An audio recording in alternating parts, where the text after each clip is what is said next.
Si Stan Minton ay isang ahente ng real estate na naninirahan sa Los Angeles na tila may perpektong buhay. Siya ay mayaman at lubos na umiibig sa kanyang magandang asawa, si Mindy. Si Stan ay may kakaibang paraan ng pagbebenta ng mga ari-arian, ngunit ang kanyang mga pamamaraan ay nagsasangkot ng pag-scam ng mga kliyente sa maliit na halaga ng pera. Sa paglipas ng panahon, dumami ang mga mapanlinlang na taktika na ito, at isang araw, inaresto si Stan dahil sa first degree na pandaraya. Matapos mapatunayang nagkasala, nalaman ni Stan na nahaharap siya sa hindi bababa sa 3 taon sa bilangguan. Desperado, hiniling niya sa kanyang abogado na suhulan ng hukom. Sinusubukan ng abogado, ngunit ang pinakamagandang deal na makukuha nila ay 6 na buwang pagkaantala bago kailangang simulan ni Stan ang pagsilbi sa kanyang sentensya. Upang gawin itong mukhang lehitimo, nagkunwari silang gumawa ng isang kaganapan sa kawang-gawa, ngunit nalaman ito ng hukom at hinatulan siya ng pagkakasala. Pagkatapos ng paglilitis, pinayuhan siya ng abogado ni Stan na tumakas sa Brazil at huwag nang bumalik. Ngunit dahil nag-freeze ang kanyang mga ari-arian, walang paraan si Stan na umalis ng bansa. Napilitan siyang hintayin ang araw ng kanyang pagkakakulong na nilalamon ng takot at panghihinayang. Sa pagdaan ng mga araw, lalo siyang nababalisa, nagmamadaling sulitin ang kanyang natitirang oras. Isang gabi, habang kumakain sila ni Mindy, iminungkahi niyang gumawa sila ng anak para hindi niya maramdamang nag-iisa habang wala ito. Tinanggihan ni Stan ang ideya, nag-aalala na maaaring kailanganin nilang ibigay ang bata para sa pag-aampon kung may mangyari sa kanya sa bilangguan. Ang kanyang tugon ay lumilikha ng tensyon at si Mindy ay umalis dahil sa kanyang sinabi na nag-iiwan kay Stan na nagkasala.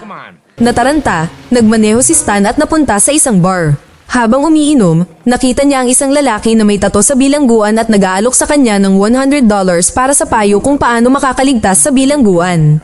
Nang marinig ito, nagpakita ng malungkot na itsura ang lalaki. Walang pakialam ang mga prison guard sa karahasan o pagkamatay ng mga bilanggo hanggat walang makakatakas. Binalaan niya si Stan na ang isang tulad niya ay malamang na ma-target ng sexual.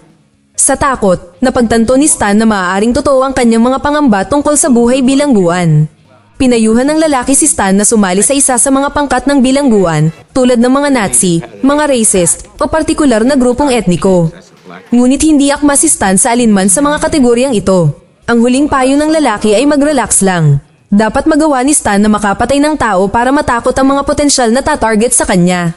Kinaumagahan, nagising si Stan na may hangover, napagtanto na ang pakikipag-usap niya sa bar ay hindi isang masamang panaginip.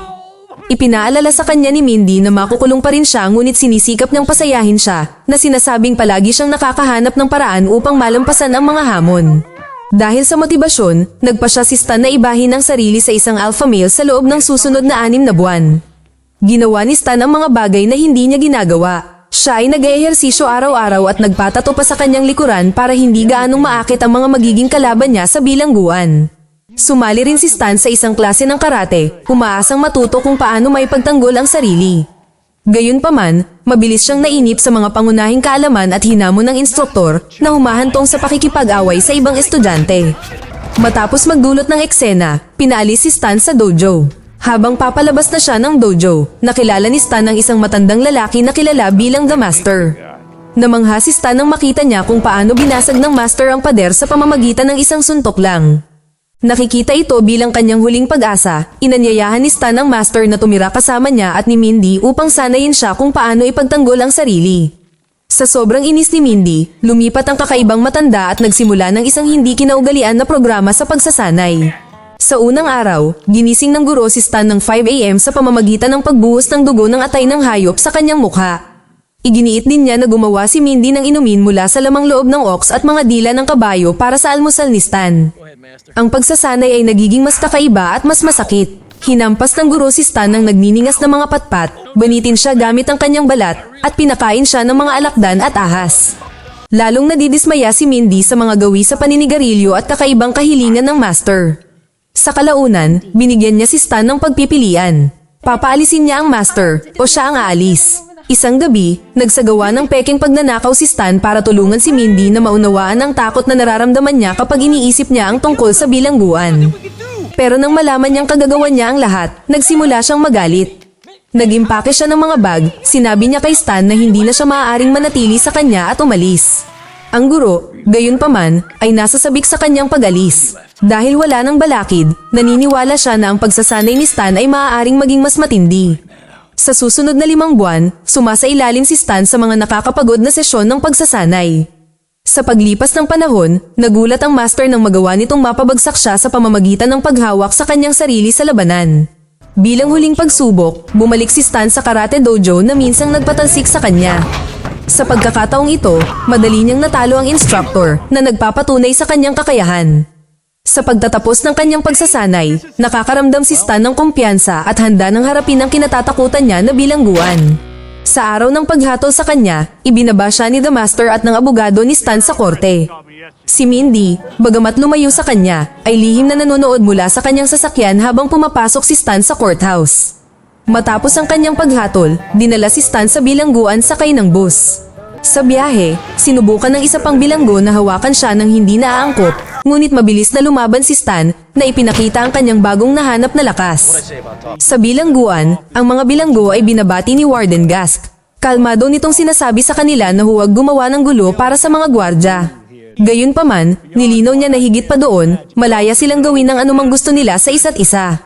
Ang malupit na katotohanan ng buhay sa bilangguan ay sinimulan sa panahon ng pagsusuri, kung saan ang mga bagong bilanggo ay inutusang maghubad at yumuko. Nang si Stan na, kinilabutan ng mga gwardya sa kanyang binagong likuran na sadyang ginawa niyang hindi kaaya-aya upang matakot ang mga kaaway.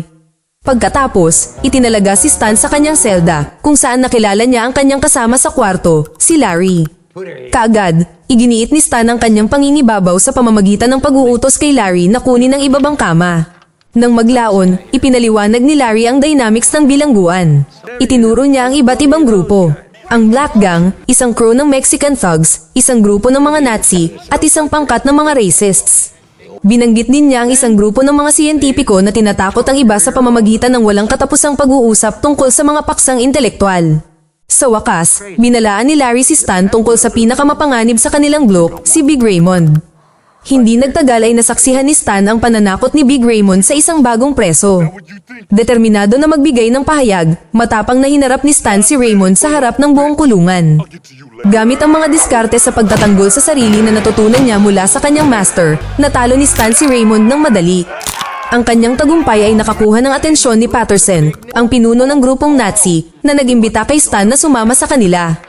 Sa halip, ginulat ni Stan ang lahat sa pamamagitan ng paghampas din kay Patterson. Di nagtagal, si Stan ay nilapitan ng grupong African-American na nagagalit dahil sa ginawa niya kay Big Raymond. Sinusubukang baguhin ang mood, pabirong sinabi ni Stan na siya ay itim din. Ang grupo, gayunpaman, ay hindi natutuwa dito. Inutusan ng kanilang pinuno ang kanyang mga tauhan na umatake at isa pang labanan ang sumiklab. Pinabagsak silang lahat ni Stan nang walang kahirap-hirap habang pinapanood ng mga gwardya ang aksyon. Malinaw na naaliw, ngunit tumangging makialam. Kasunod ng mga insidenteng ito, tumaas ang reputasyon ni Stan. Sinimulan siyang tawagin ng mga bilanggo na Big Stan at kahit saan siya magpunta, lumalayo sila sa kanya. Si Robbie, isang nakababatang preso na iniligtas ni Stan mula kay Big Raymond kanina, ay lumapit sa kanya upang ipahayag ang kanyang pasasalamat. Ngunit pinigilan siya ni Stan, iginiit na ginawa lamang niya ito para sa kanyang sarili. Nang maglaon, ipinatawag ni Warden Gask si Stan sa kanyang opisina. Ibinunyag niya na ang pagkakalagay ni Stan sa bilangguan na ito ay hindi basta-basta. Plano ng Warden na kunin ang ari-arian ng bilangguan upang magtayo ng isang marangyang ari-arian at kailangan ng kadalubhasaan ni Stan bilang isang realtor upang suriin ang mga dokumento para sa pagkawala. Bilang kapalit, ipinangako ni Gask na papalayain si Stan pagkatapos lamang ng isang taon. Naintriga, sumang-ayon si Stan na tumulong, kahit na tumanggi ang Warden na ibahagi ng eksakto kung paano niya pinaplano na linisin ang bilangguan ng mga bilanggo. Samantala, nagpa siya ang mga inmate group na magkaisa laban kay Stan para turuan siya ng leksyon. Isang araw, habang naliligo si Stan, inatake siya ni Patterson gamit ang isang makeshift na kutsilyo na ginawa mula sa isang tinunaw na sipilyo at talim ng blade. Si Stan, na handa sa anumang bagay, ay inilabas ang nunchako na ginawa niya mula sa mga sabon at isang sintas ng sapatos. Gamit ang kanyang pagsasanay, mabilis niyang natalo si Patterson, na iniwan siyang nasugatan at ipinadala sa ospital. Dahil namimiss niya ang kanyang asawa, nakipag-ugnayan si Stan sa kanyang abogado upang tanungin kung nagpadala ito sa kanya ng mga papeles ng diborsyo. Sa kabutihan palad, hindi pa ito nagpapadala ng anumang sulat. Nakaramdam ng panibagong pag-asa, nagsimulang magtrabaho si Stan sa proyekto ng Warden. Sa panahong ito, ipinakilala siya kay Dang, isang dating Vietnamese mafia member na naging politiko, nakasosyo ni Gask sa isang pakana upang isabotahe ang bilangguan. Habang nagtatrabaho, narinig ni Stan sina Gask at Dang na pinag-uusapan ang kanilang plano. Nilalayo nilang pukawin ang karahasan sa mga bilanggo na pinipilit ang mga gwardya na barilin ng ilang bilanggo. Ito ay magbibigay sa prison board ng dahilan upang isara ang pasilidad na nagpapahintulot kay Gask na kunin ang lupa para sa kanyang personal na proyekto. Nabigla sa tindi ng kanilang plano, pakiramdam ni Stan ay may pananagutan siya sa pagprotekta sa mga bilanggo kahit na marami sa kanila ang nagalit sa kanya. Determinado na kumilos, nag-organisa si Stan ng isang pagpupulong kasama ang mga bilanggo upang magtakda ng mga bagong tuntunin at hangganan. Una, ipinagbawal niya ang lahat ng marahas na video game at pelikula na tinatawag itong mga nakakapinsalang impluensya. Pagkatapos, idineklara niya na mahigpit ng ipinagbabawal ang sexual na pag-atake na nagbabala na ang sino mang may kasalanan nito ay direktang mananagot sa kanya. Ang mga bilanggo sa una ay tumatanggi, ngunit hinihikayat sila ni Stan na galugarin ang mga ugnayang pinagkasunduan. Bagamat kakaiba sa kanila ang ideya, sumasang-ayon sila kahit masama ang pakiramdam nila. Sa panahon ng tanghalian, pinasalamatan ni Robbie at ng ilang mga bilanggo si Stan sa pagpapatupad ng panuntunang walang pag-atake. Itinanggi ni Stan ang kanilang pasasalamat na sinasabing ito ay tungkol lamang sa pagpapanatili ng kontrol, ngunit nakikita ni Robbie ang kanyang matigas na panlabas. Kinikilala niya na si Stan ay tunay na nagmamalasakit sa kapakanan ng mga bilanggo. Maging si Big Raymond, na minsang kinatatakutan bilang ang pinakamapanganib sa lahat, ay masayang pumasok sa isang pinagkasunduan na relasyon sa kanyang bagong kaibigan sa ilalim ng patnubay ni Stan. Ang dalawa sa lalong madaling panahon ay naging bahagi ng lumalaking bilog ng mga kaalyado ni Stan. Di nagtagal, nakatanggap si Stan ng liham mula kay Mindy na tumutugon sa kanyang paghingi ng tawad.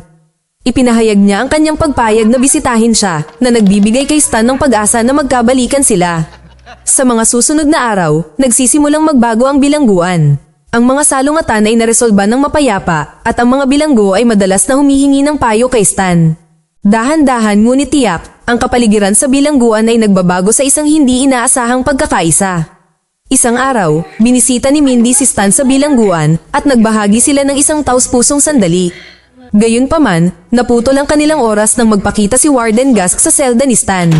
Galit na galit sa impluensya ni Stan sa mga bilanggo, inakusahan siya ni Gask na sinasabotahe ang kanilang plano na gawing magulo ang bilangguan. Naglabas si Gask ng nakakatakot na banta, nagbabala na papatayin ni Dang si Stan kapag hindi niya sinunod ang kanilang mga utos.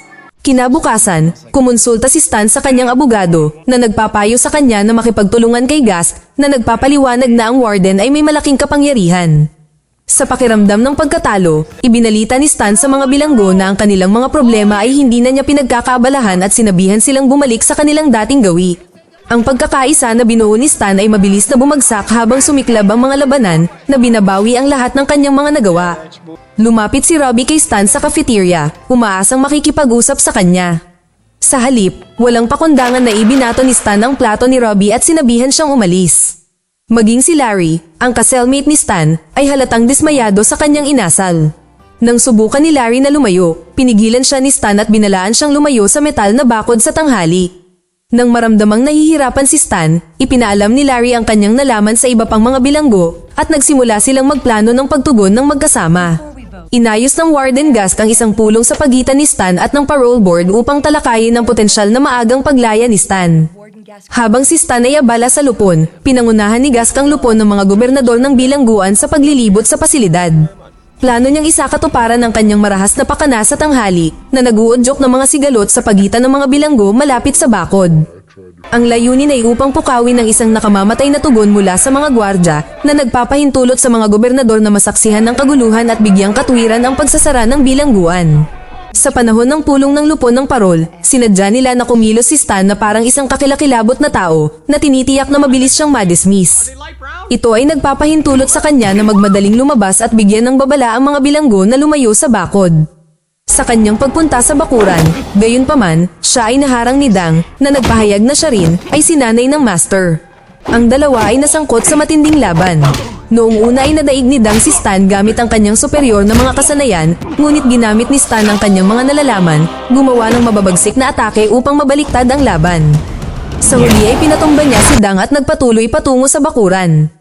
Sa oras na dumating si Stan, ang mga preso ay nagtipon na malapit sa bakod, armado at handa na para sa isang paghaharap. Ang mga gwardya ay naghahanda na magpaputok, ngunit sa lalong madaling panahon ng tensyon, ang mga bilanggo ay ginulat ang lahat sa pamamagitan ng pagpasok sa isang choreographed na sayaw sa isang buhay na Mexican na kanta. Ang hindi inaasahang pagganap ay gumulat sa lahat na nagiiwan kay Gask sa galit. Dahil sa pagkabigo at hindi mabawi ang kontrol, kumuha si Gask ng baril at mabilis na nagpaputok sa hangin na lalong ikinaalarma ng mga miyembro ng board. Nasaksihan ng Lupon ang hindi magandang pag-uugali ni Gask at agad na nagpa siya na kumilos laban sa kanya. Bago makaganti si Gask kay Stan, lumitaw si Mindy na pumasok upang iligtas siya. Napag-alaman na nagsasanay si Mindy kasama ang master sa nakalipas na 6 na buwan na pinagkadalubhasaan ang kanyang sariling mga diskarte sa pakikipaglaban. Ang kanyang mga kasanayan ay nagpapahintulot sa kanya na protektahan si Stan mula sa galit ni Gask. Ang kwento pagkatapos ay tumalon 3 taon sa hinaharap. Nakumpleto na ni Stan ang kanyang sentensya sa bilangguan at sa wakas ay pauwi na. Habang naghahanda siyang umalis, nagtitipon ang kanyang mga kasamang bilanggo upang magpaalam sa kanya. Maging si Patterson, na dating karibal niya, ay nagpapakita ng kanyang paggalang sa pamamagitan ng pagpapakita ng isang tato ng mukha ni Stan sa kanyang tiyan, isang pagpupugay sa taong nagbago sa dynamics ng bilangguan. Sa labas ng gate ng bilangguan, naghihintay si Mindy at ang master para sunduin si Stan. Sa kanyang sorpresa, ipinakilala siya ni Mindy sa kanilang 3 taong gulang na anak na babae. Ang sandali ay sumisimbolo sa kanilang muling pagsasama at sa bagong kabanata ng kanilang buhay pamilya na puno ng pag-asa at kaligayahan. Mag-subscribe para sa higit pang mga video na tulad nito, i-on ang notification at mag-iwan ng like para matulungan ang aming channel. Salamat sa panunood.